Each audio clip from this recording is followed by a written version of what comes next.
कार्यक्रम के सह प्रायोजक हैं। नौमिनी गोल्ड, अनोखी तकनीक है जापान की। दयाल पशु आहार, दूध दमदार, आप शानदार।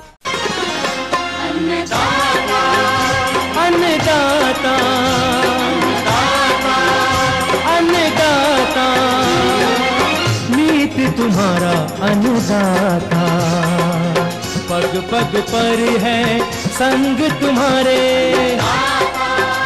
अन्नदाता।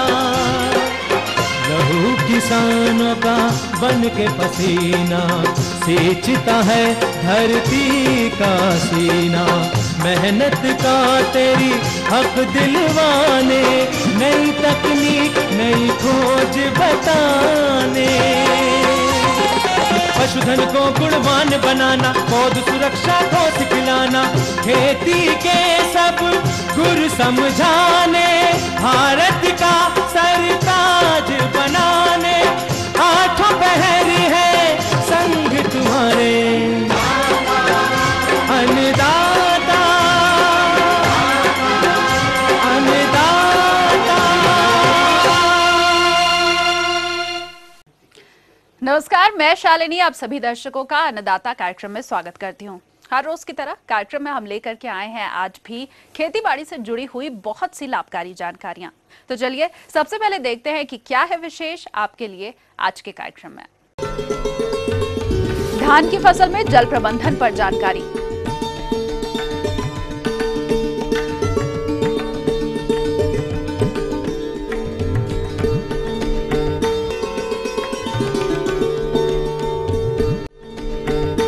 पॉलीहाउस निर्माण तकनीक एवं इसके महत्व पर जानकारी।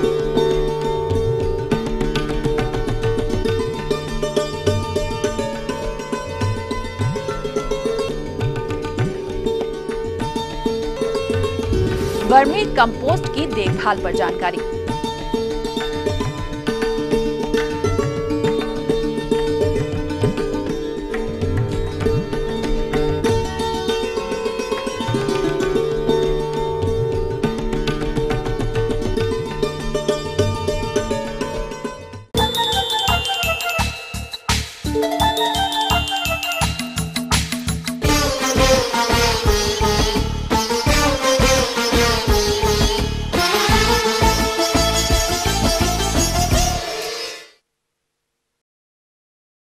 किसान भाइयों, जैसा कि आपने धान की रोपाई का कार्य समाप्त कर लिया है, अब जरूरत है खड़ी फसल की उचित देखरेख की।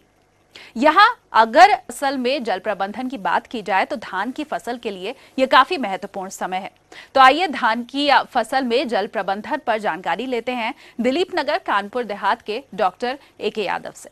किसान भाइयों, जैसा कि आप जानते हैं कि खेत के लिए अच्छा पानी और अच्छी पानी का प्रबंधन करने के लिए अति आवश्यक है कि जिस समय हमारे खेत में धान की रोपाई का कार्यक्रम किया जाए उस समय खेत को अच्छी तरह से मेड़ बना करके अच्छी तरह से समतल कर लें और समतल करने के बाद छोटी छोटी जो क्यारियां हैं उनको अपनी ज़रूरत के हिसाब से बना लें और इसके बाद ही उसमें खेत की रोपाई करें। किसान भाइयों, जबकि धान की फसल को खाद्यान्न फसलों में सबसे अधिक पानी की आवश्यकता होती है, फसल को कुछ विशेष अवस्थाओं में रोपाई के बाद 1 सप्ताह के अंदर कल्ले बनते समय, ट्रेलिंग जिस समय कल्ले बनते हैं, बाल निकलने, फूल खिलने और दाना भरते समय खेत में पानी बना रहना अति आवश्यक होता है।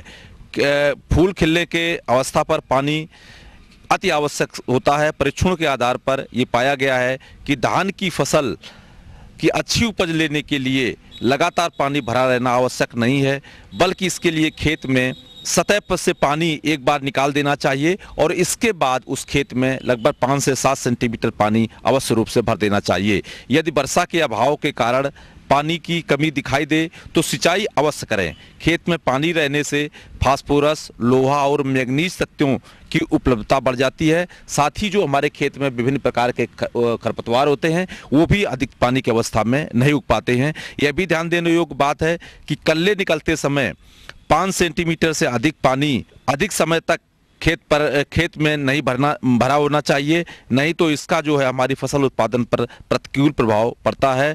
जिन क्षेत्रों में पानी भरा रहता है वहां जल निकासी का प्रबंध करना अति आवश्यक होता है, अन्यथा उत्पादन पर कुप्रभाव पड़ेगा। सिंचित दशा में खेत में निरंतर पानी भरा रहने की दशा में यदि खेत से अदृश्य होने की स्थिति में एक दिन बाद 5 से 7 सेंटीमीटर पानी भर दिया जाए तो इससे सिंचाई के लिए से जल भी बचत होती है और हमारा उत्पादन भी अच्छा होता है। किसान भाइयों, विशेष ध्यान देने की बात है कि जो हमारी क्रांतिक अवस्थाएं हैं उन क्रांतिक अवस्थाओं में जो सबसे पहली बात आती है कि जो रोपाई के 7 से 8 दिन बाद जो सिंचाई होती है उस समय खेत से अधिक पानी न करके लगभग पानी लगा करके और 2-4 दिन बाद खेत से पानी को बिल्कुल निकाल देना चाहिए। जब खेत में हल्की सी दरारें पड़ने लगे तो तुरंत पानी भर देना चाहिए। इससे क्या होता है कि जो हमारी फसल को अच्छी तरह से एरेशन मिल जाता है, मिट्टी के जो भौतिक गुण है उनमें सुधार आ जाता है और साथ ही साथ जो उत्पादन और टिलर्स जो किले अधिक से अधिक बनते हैं वो पूर्ण रूप से बन जाते हैं और विकसित हो जाते हैं। तो अल्टीमेटली जो हमारा उत्पादन पर इसका सीधे से सीधा प्रभाव पड़ता है। दूसरी जो देखेंगे कि जैसा जो हमारा मानसून है अच्छा इस समय नहीं है। आप देखे होंगे कि कुछ हमारे प्रदेशों में आज हम लोग देखते हैं कि कुछ जनपदों में अच्छी बारिश हो रही है, बट जो कानपुर का हमारा कानपुर नगर और कानपुर देहात का एरिया है यहाँ पर अभी केवल 2 ही तिथियों में ऐसा पानी गिरा है जो खेतों में दिखाई पड़ा है। अदरवाइज पानी की यहाँ पर बहुत ही क्राइसिस है। अभी प्राप्त आंकड़ों के आधार पर यह भी जाना जा रहा है कि अगर आगामी 7-8 दिन बारिश नहीं होती है तो ये जनपद सूखाग्रस्त भी घोषित किया जा सकता है। ऐसे में इसकी जो पानी के प्रबंधन की है, जो जल प्रबंधन की है, वो उपयोगिता हमारे किसानों के लिए और ही ज़्यादा इसी उपयोगी बन जाती है। तो ऐसे में जो किसान भाई बताई गई है कि जो सिंचन व्यवस्था के होने के बावजूद भी हमारा 60 से 62% पानी से ही अब सिंचाई कर पाते हैं, शेष पानी अपने संसाधनों से हमारे किसान भाई मैनेज करते हैं। तो जो भी हमारी फसल में पानी उपलब्ध है उसकी जो हमारी क्रांतिक अवस्थाएं हैं, अगर उन क्रांतिक अवस्थाओं में हमारे किसान भाई समुचित पानी का प्रबंधन करके फसल का उत्पादन लेते हैं तो निश्चित तौर पर उनको अच्छा लाभ प्राप्त होता है। धन्यवाद।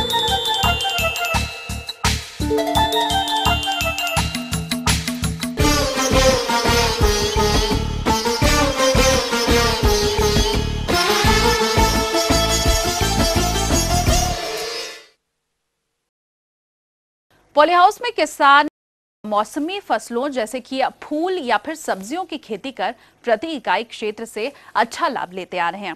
बावजूद इसके पॉली हाउस में खेती करने का दायरा सीमित ही है और इसका प्रमुख कारण है किसानों के बीच पॉली हाउस निर्माण तकनीक और इसके लाभ की जानकारी का ना होना। तो किसान भाइयों, अगर आप पॉली हाउस की या निर्माण तकनीक और महत्व की जानकारी चाहते हैं तो आपकी मुलाकात कराते हैं डॉक्टर राकेश कुमार से।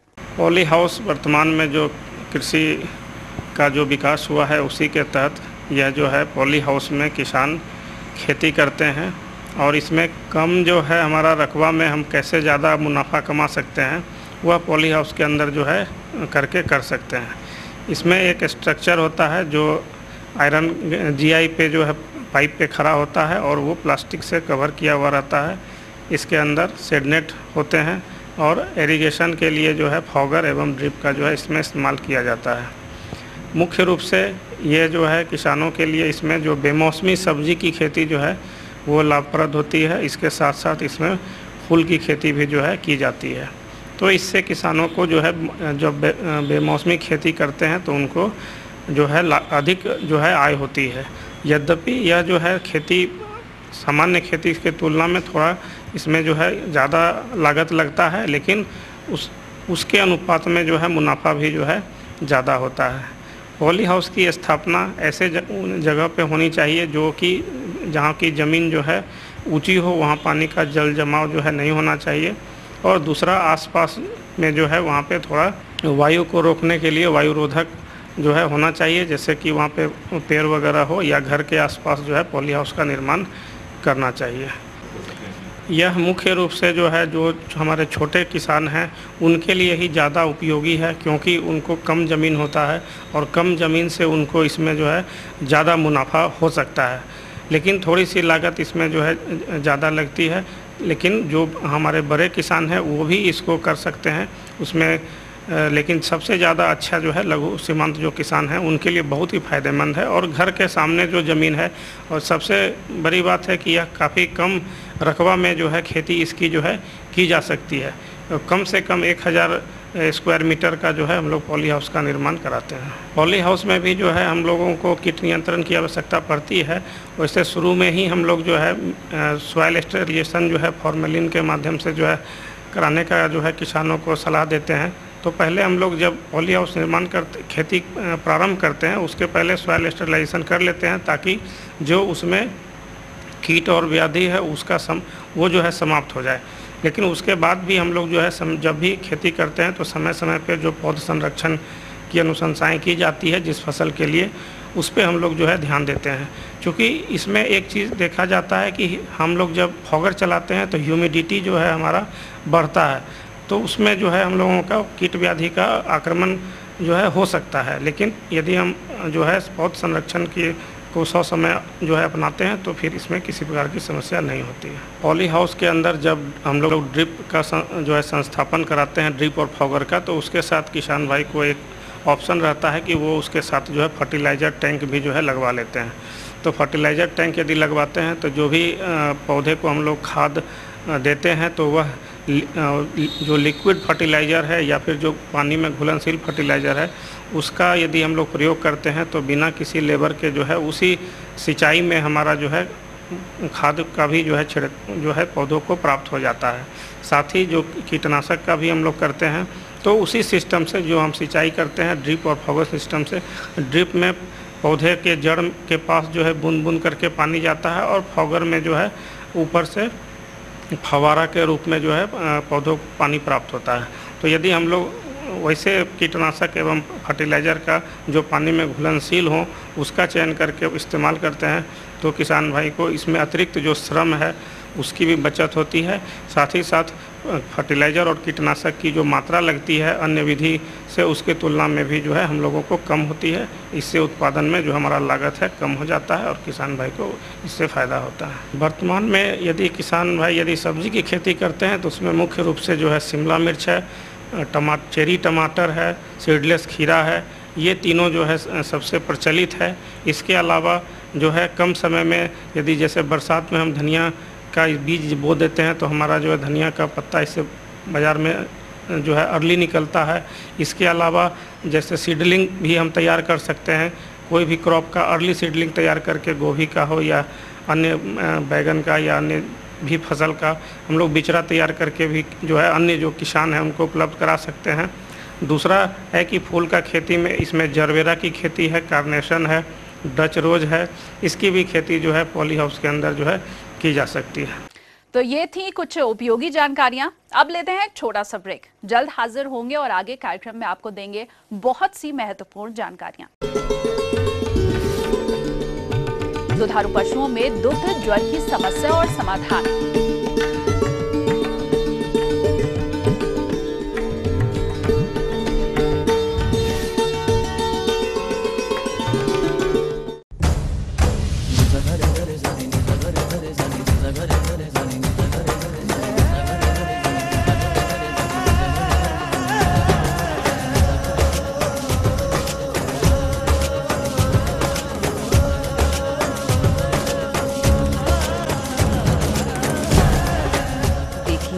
आरती लाइव।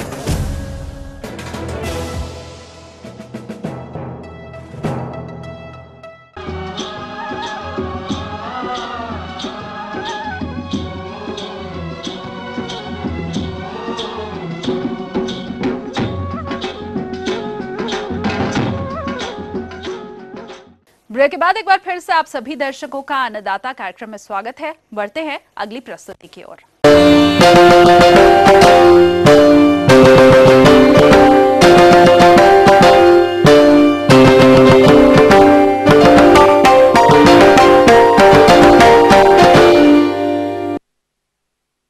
किसान भाइयों, अगर आप वर्मी कंपोस्ट के उत्पादन का कार्य कर रहे हैं तो आपको इस कार्य में उचित देखरेख करने की जरूरत है, जिस विषय पर अपने अनुभव बता रहे हैं सहारनपुर के एक प्रगतिशील किसान।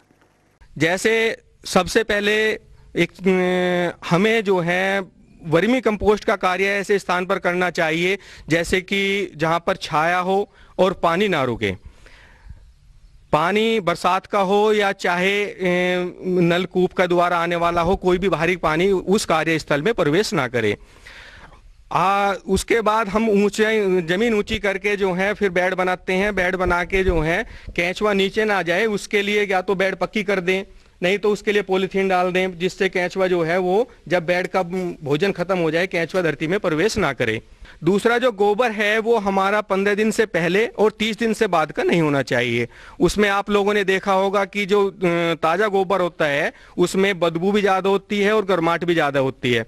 तो 10-15 दिन बाद में उसको इकट्ठा करके फिर दो गोबर जो है वो दूसरी जगह इकट्ठा कर दें। एक ढेर आपने 15 दिन का लगा दिया, फिर दूसरा जो है वो 15 दिन का अलग लगा दिया। तो 15 दिन वाले में पानी डाल के 3-4 काट लगा देंगे तो उससे उसकी जो विषैली गैसेज हैं वो बाहर हो जाएंगे और उसका टेम्परेचर जो है मेंटेन हो जाएगा।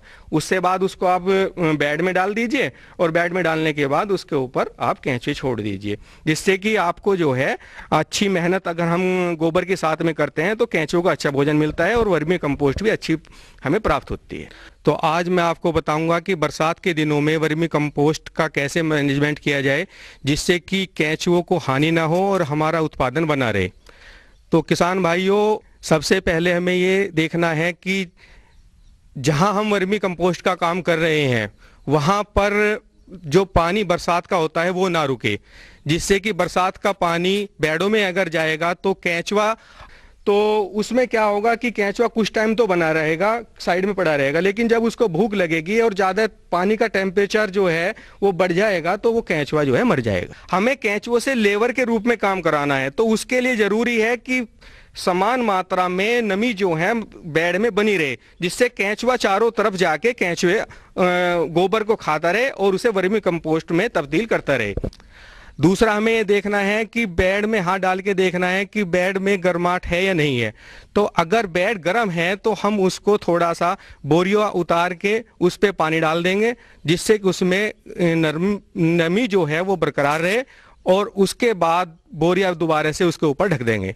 दूसरा हमें ये ध्यान रखना है कि बेड के ऊपर जो तैयार खाद है वो हमारा ज़्यादा ना हो पाए, जिससे अगर तैयार खाद हमारा ज़्यादा बेड के ऊपर होगा तो उसमें गर्माहट ज़्यादा बनेगा। इसलिए हमें टाइम टाइम पे देखना है कि बेड के ऊपर जो है वो खाद ज़्यादा ना बने, तो उसमें अपना हाथ से निकरोल के हाथ निकाल के बेड में और हम जो है उसको इकट्ठा करके और जहाँ पे हमें छानना है वहाँ डाल लेते हैं, जिससे कि बेड गर्म होने से हमारा बचे रहे। अच्छा, वर्मी कंपोस्ट का किसान भाइयों अगर कॉमर्शियल स्तर पे हम काम कर रहे हैं तो उसके लिए शेड होना बहुत ज़रूरी है, क्योंकि बरसात के दिनों में अगर शेड हमारे वर्मी कंपोस्ट कार्यस्थल के ऊपर नहीं होगा तो जो तैयार खाद है उसके ऊपर जैसे ही बारिश होगी तो हमारा जो तैयार खाद है वो गीला हो जाएगा। गीला होने के बाद उस पे से खाद नहीं उतरेगा, जिससे हमारा प्रोडक्शन चोक हो जाएगा और अगर हमारा प्रोडक्शन उत्पादन जो है वो कम हुआ तो हमारी आमदनी जो है वो कम होती चली जाएगी। इसलिए हमें ध्यान रखना है, चाहे वो शेड कच्चा हो चाहे वो शेड पक्का हो, जैसा भी हमारे हिसाब से बनता है बना के और उसके ऊपर जो है शेड होना जरूरी है, जिससे हमारा उत्पादन जो है वो बरकरार रहे और उत्पादन में हमारे कोई कमी ना आए। अगर हमारे पास में शेड है तो जो टेम्परेचर है हमारा तापमान है वो बेडों का भी मेंटेन रहेगा, बना रहेगा और उसमें ज़्यादा पानी डालने की आवश्यकता नहीं होगी और जो केंचुए हैं वो भी अपना उत्पादन बरकरार करते रहेंगे। किसान भाइयों, अब मेन बात आती है कि वर्मी कंपोस्ट को हम लोग कैसे बेड पे से उतारें। उसके दो तरीके हैं। एक तरीका तो ये है कि बेड को जो है जो बेड है उसकी बराबर में हमने गोबर डाल दिया और गोबर डालने पे होगा क्या कि जो केंचुआ है उस गोबर से दूसरे जो ताज़ा गोबर है उसमें चला जाएगा और जो साइड वाला है उसको उठा के हम जो है फिर छान सकते हैं। दूसरा तरीका ये है कि आपने केंचुआ जो है बेड के ऊपर डाल रखा है और केंचुआ जो है वो धीरे धीरे ऊपर से खाता हुआ नीचे को चलेगा, तो जो ऊपर की लेयर हमको बेड से ही लग जाता है कि ये तैयार हो गई है, तो उसमें हम इस तरीके से खाद निकाल देते हैं। उससे क्या होता है कि केंचुआ जो है फोटो सेंसिटिव है, 2 मिनट के अंदर जो है, जैसे बेड के किनारे से हमने हाथ निकालना शुरू किया तो दूसरे किनारे पे हम पहुंच गए, जितना हम दूसरे किनारे पे पहुंचते हैं उतनी देर में ही केंचुआ जो है वो नीचे चला जाएगा। फिर हम कोई फट्टी लेके, लकड़ी की फट्टी लेके या हाथ से ही उसको इकट्ठा कर लेते हैं और इकट्ठा करके जहां हमारी चलनी है यानी कि झरना है हमारा जिससे खाद झाड़ना है वहां इकट्ठा कर लेते हैं। अगर खाद थोड़ा बहुत गीला है तो उसको हम जो है वहीं पे फैला के और उसको सुखा लेते हैं और फिर उसको फिल्टर कर लेते हैं। हाँ, तो किसान भाइयों, अगर छोटी छोटी वर्मी कंपोस्ट के बारे में हम लोग ये बातें ध्यान में रखते हैं तो वर्मी कंपोस्ट का उत्पादन भी अच्छा होता है। अगर उत्पादन अच्छा होता है तो हमारी आमदनी भी अच्छी होती है।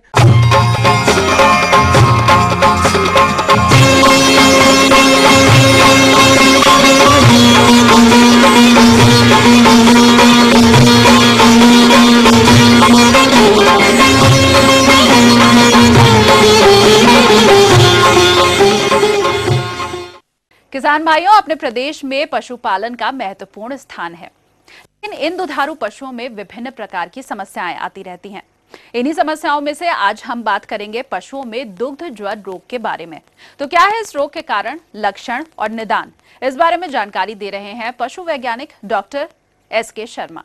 नाम तो इसका ज्वर है, लेकिन इसमें पशु को बुखार नहीं आता। मिल्क फीवर के नाम से इसे जाना जाता है।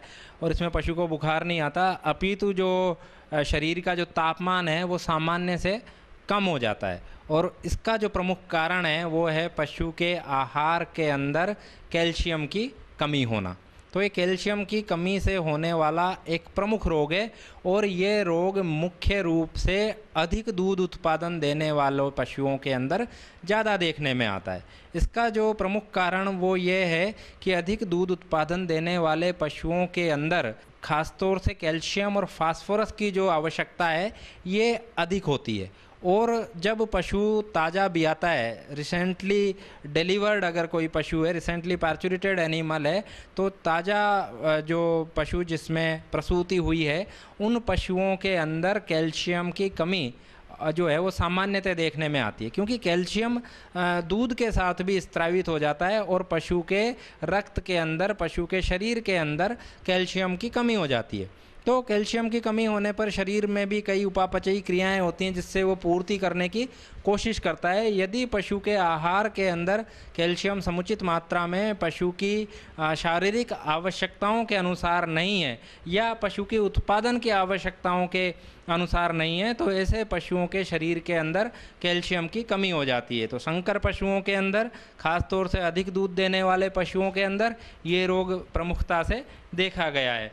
इस रोग के अंदर जो प्रमुख लक्षण है वो ये है कि ख़ास तौर से पशु अचानक रोगग्रस्त हो जाता है, अचानक बीमार हो जाता है, उसका दूध उत्पादन काफ़ी कम हो जाएगा, पशु एकदम खाना पीना बंद कर देगा, पशु नीचे बैठ जाएगा, निढाल हो जाएगा, सुस्त हो जाएगा और स्टर्नल रिकमेंसी में होगा, बैठा हुआ होगा, पेट की तरफ जो है वो देखता रहेगा और एकदम सुस्त लगेगा। पशुपालक भाइयों को लगेगा कि मेरा पशु बिल्कुल स्वस्थ था, एकदम हेल्दी था, और अचानक ये उसको पशु को क्या हो गया। तो ये एक गंभीर बीमारी है, और अगर इसका समय पर उपचार नहीं हुए तो ये बीमारी जो है डाउनर्स काउ सिंड्रोम में चली जाती है और पशु जो है वो आड़ा पड़ जाता है, और फिर उस समय उपचार कर पाना पशु का बड़ा ही मुश्किल है। तो जैसे ही पशु के अंदर खास तौर से अधिक उत्पादन देने वाले ताज़ा जो पशु बियाया हुआ हो, ऐसे पशु के अंदर जब हम लक्षण देखें कि इसके शारीरिक तापमान जो है वो काफ़ी कम हो गया है, दूध उत्पादन में गिरावट हुई है, पशु सुस्त हो गया है, निढाल हो गया है, पशु बैठ गया है, खड़ा नहीं हो पा रहा, तो और पशु का शरीर एकदम ठंडा पड़ गया है, तो तुरंत ही पशु चिकित्सक की सलाह लेकर पशु का जो है हमें उपचार करवाना चाहिए। तो उपचार करना ये पशु चिकित्सक का दायित्व है, वो अपने विवेक से और अपने ज्ञान और अनुभव से इस रोग का उपचार करेगा। परंतु पशुपालक भाई इस रोग की रोकथाम कर सकते हैं यदि वो पशु को खास तौर से जब पशु ज्ञापन हो, अंतिम अवस्था की लास्ट स्टेज ऑफ प्रेगनेंसी में हो, अंतिम अवस्था की गर्भकाल में हो, अथवा तुरंत ताज़ा ब्याया हुआ पशु हो जो अधिक दूध देता हो, तो ऐसे पशु के आहार में कैल्शियम जो तत्व है उसका समावेश करके हम उसकी कैल्शियम की ज़रूरत को पूर्ण कर सकते हैं। इसके अलावा खनिज लवण मिश्रण, मिनरल मिक्सचर जो फीडिंग है, सप्लीमेंट करें हम उसकी डाइट को, उसके आहार को खनिज लवण मिश्रण से सप्लीमेंट करें, पूरक आहार दें, उसे कैल्शियम के रूप में पूरक आहार दें, तो हम पशुओं के अंदर इस रोग की रोकथाम कर सकते हैं।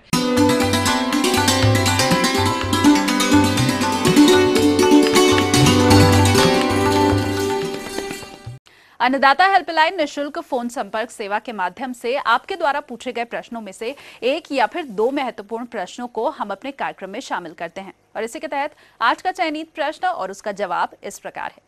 निःशुल्क अन्नदाता हेल्पलाइन में आज हमने जिस प्रश्न को शामिल किया है उसे पूछा है वाराणसी के शैलेंद्र रघुवंशी ने। आपने हल्दी की फसल में देखरेख प्रबंधन पर जानकारी चाहिए, तो इसके लिए देखिए कार्यक्रम का यह अंश। किसान भाइयों, जैसा कि आप देख रहे हैं कि मसाले वाली फसलों में हल्दी एक प्रमुख फसल है।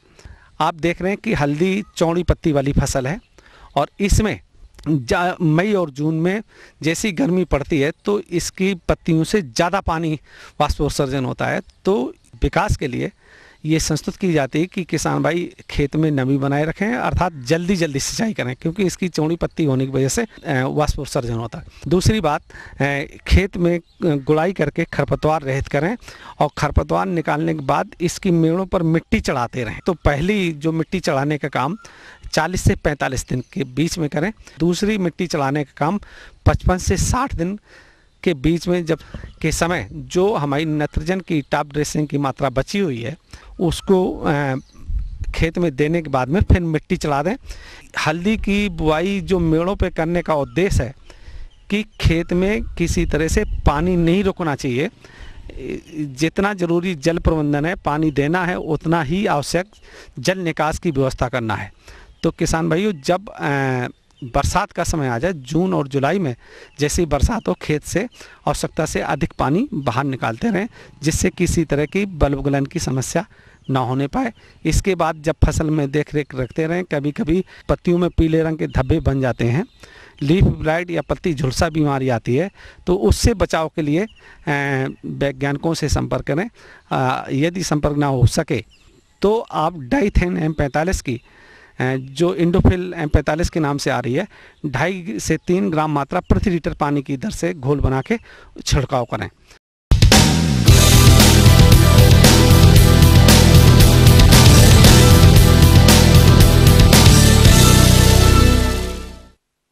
राज्य की विभिन्न मंडियों में कृषि उत्पादों के चढ़ते उतरते बाजार भाव की संक्षिप्त जानकारी इस प्रकार है।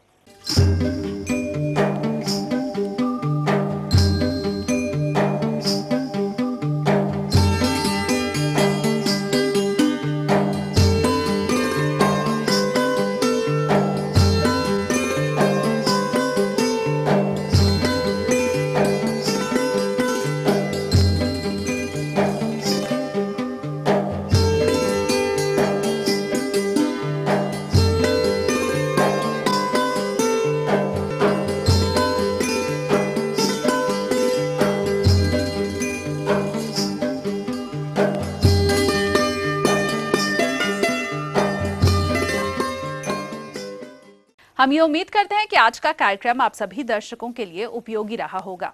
किसान भाइयों, अन्नदाता आपकी सेवा के लिए संकल्परत है।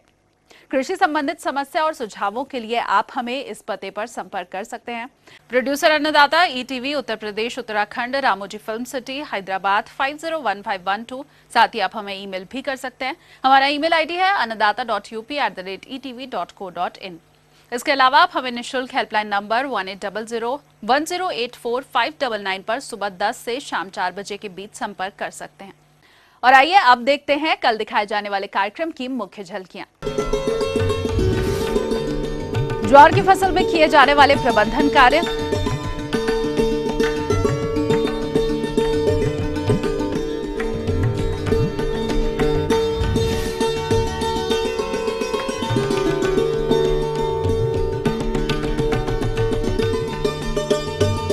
पॉली हाउस निर्माण तकनीक एवं इसके महत्व पर जानकारी,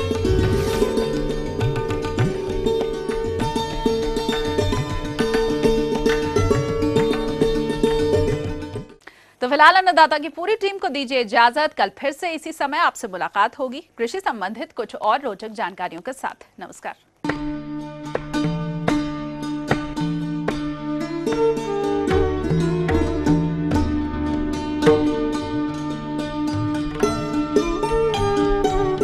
इस कार्यक्रम के सह प्रायोजक थे नौमेनी गोल्ड, अनोखी तकनीक है जापान की। दयाल पशु आहार, दूध दमदार, आप शानदार।